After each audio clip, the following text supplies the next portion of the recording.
Okay, welcome back. We have another problem here, and this problem comes to us from a textbook. And our problem is basically this. It looks rather intimidating when we start out. We want to find the derivative of y with respect to x of the following equation. Now, y is equal to the integral from 0 to x of the square root of 1 minus t squared times dt. We got a lot going on in this equation, and it looks pretty tough if we take a look at this.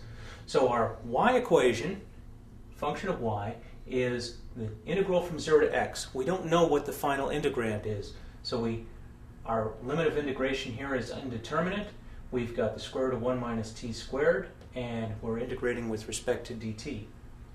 Now, not all of these problems are meant for us to go ahead and just plug and chug. So if we apply a little thought to this process, we might be able to come up with a solution by another means.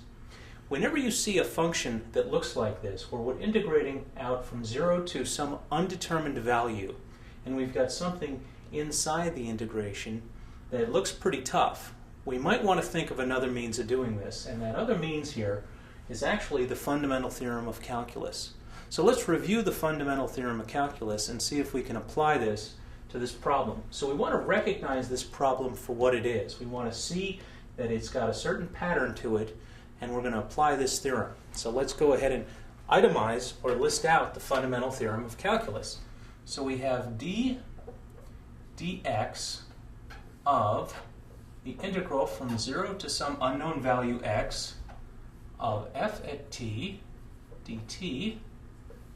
The derivative of that entire quantity is just equal to f at x. Okay? So if we see some problem that has this form, an integral from 0 to x of some variable t, and we want to take the derivative of it, we want to apply this theorem. And we've basically got the same form. Let's review. We've got this right here. We're integrating from 0 to x, and that matches directly. We've got a function of t times dt, and we want to take the derivative of this. So we're asked to take the derivative here, and in this case it is derivative with respect to x of y, where y is equal to the integral from 0 to x of square root of 1 minus t squared dt. And so let's match things up. Well, in this case, this right here is our f of t. That's f of t, and we've got our integral and our derivative on the outside. So what we find is that we can solve this just by applying the fundamental theorem directly, and what we get in this case is the derivative dx of y is equal to f at x, which is equal to the square root of 1 minus x squared.